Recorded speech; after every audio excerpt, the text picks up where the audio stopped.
Hello, I'm Anthony Cimolino, General Director of the Stratford Shakespeare Festival. We're here at the Stratford Theatre lobby, and I'm here with two of the most talented and the nicest people here at the festival, Donna Feore and Colm Feore. Hi, guys. Hello.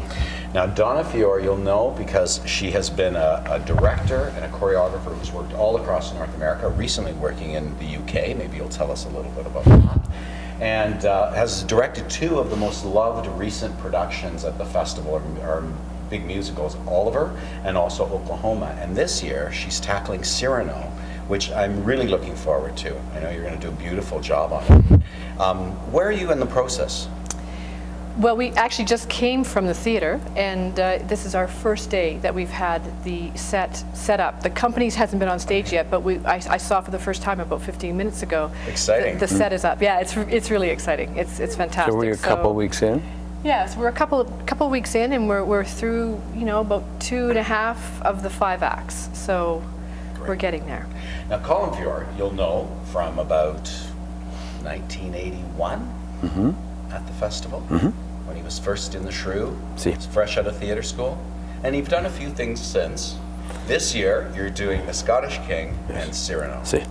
And Cyrano's a part, The Scottish King's a part we've never done before. Never. Cyrano's a part we are also happy and fortunate that you're returning to.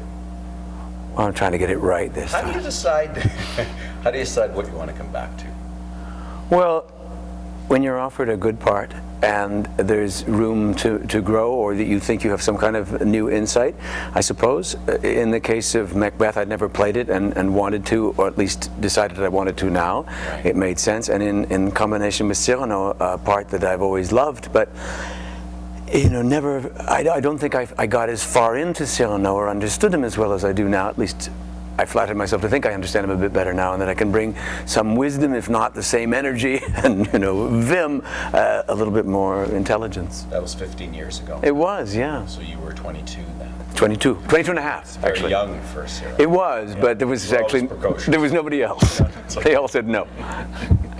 It was a beautiful production, and but now I know with Santo Loquasto designing this, it's going to be a ravishing production. And we'll come right back. Please send us your questions. We're going to play a little clip that we've got where I go back and I talk to one of the tailors on this show, and there's some beautiful things that are happening with the world-renowned Santo Loquasto, wonderful designer, a person you've worked with a number of times.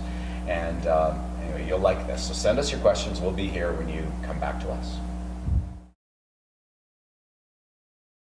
Still in the small wardrobe, but now I'm with a cutter/tailor, Terry Dance. Hi, Terry. Hi, Anthony. How are you? I'm well, thank you. Now, why a tailor cutter? You specialize in? I just do menswear. I could do women's wear, but it would take me a long time to work it out. These guys are much more experienced. Well, we're very fortunate to have a specialist in menswear. It has its own challenges. It does, because there's not a lot of training available out there in the real world for it. So Is that true? You'd think with all the menswear out there that it would... Yeah. Fashion is geared mainly towards women's wear, so if you go that route. You have to create clothing for men over 2,500 years. I know. It's a challenge. It is. Well, let's look at one of the challenges right now. You're working on a sketch right now, and this designer, Santo Loquasto, this is for Cyrano de Bergerac. So this is Colm Feore in Cyrano in Act 4. Okay, so this would be just the end of the battle sequence. Yeah, it is. I think it's the siege section. Yeah. So this is what we've got prepped Right here. for Santo to see. Is this a mock-up? Is this the real thing? Actually, Santo wanted me to go right into the real fabric. Okay, and why would he do that? I think he likes to see The the weight of the colors, fabric, the weight color. of the fabric, everything like that. So what are all of these different colored threads here? this is diagonal basting. So inside, just to give the fabric a little more structure, we've got a little bit of horsehair canvas in here. So these just hold this layer to this layer for now, until we actually finish it, because when it's finished, it'll be held permanently along the edge with the buttonholes. I see. And it'll be held in the armhole too. And what is this fabric? This is velvet, and it's been all machine stitched. Came like that. We didn't do it. Beautiful. in a pattern. It's quite nice. And this is a piece, this will be his cape?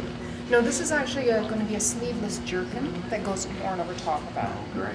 So we've got some leather to work with and some velvet to work with. And, So a jerkin is sort of like a vest. yeah, sort of like a vest. I see. Yeah, so that'll go over top. And these arm slits, these would have been there so that people could have the choice of just not having a sleeve when they wanted to? I suppose, yeah, he could actually not put his hand through the wrist area Right. if he wanted to. But I think it's more to show off your shirt.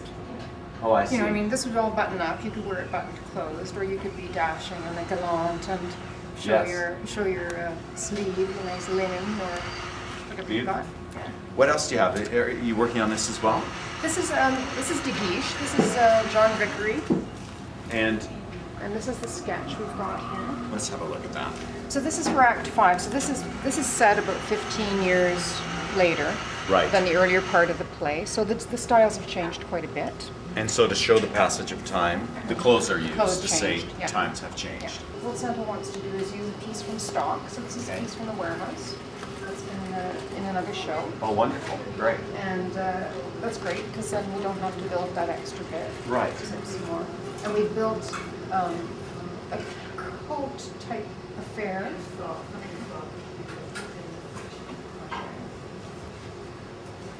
So that would be the cape, basically, the black cape over the coat. Over the coat. Now we put contrasting sleeves on here so it actually looks a bit Like like it's part like it's a the part cape. of that. Yeah. Yes. Right. So we're Interesting. fooling it a little bit. I think this might be a quick change, so we might have to zip him right up the back in this. Wow. Yeah. To get him into that. And he has a fake, this is fake, so he has a fake shirt which is all attached inside the sleeve. And he'll have a fake neckwear as well. So to make it quick for him to get into, we'll probably attach it all together and we'll zip him up the back. The poor man won't have a shirt at all. No. That's all right. And that's all part of the need to get him out of Act 4 into Act 5 very, very quickly. Yes. Yeah. So it's nice to know that in advance because then you can plan what's going on. Which is interesting because, of course, Cyrano goes from battlefield and then in Act 5 he's been mortally wounded. So for the actor, it's not just a question of a quick change. It's an entirely new attack. 15 years later, an entirely different situation.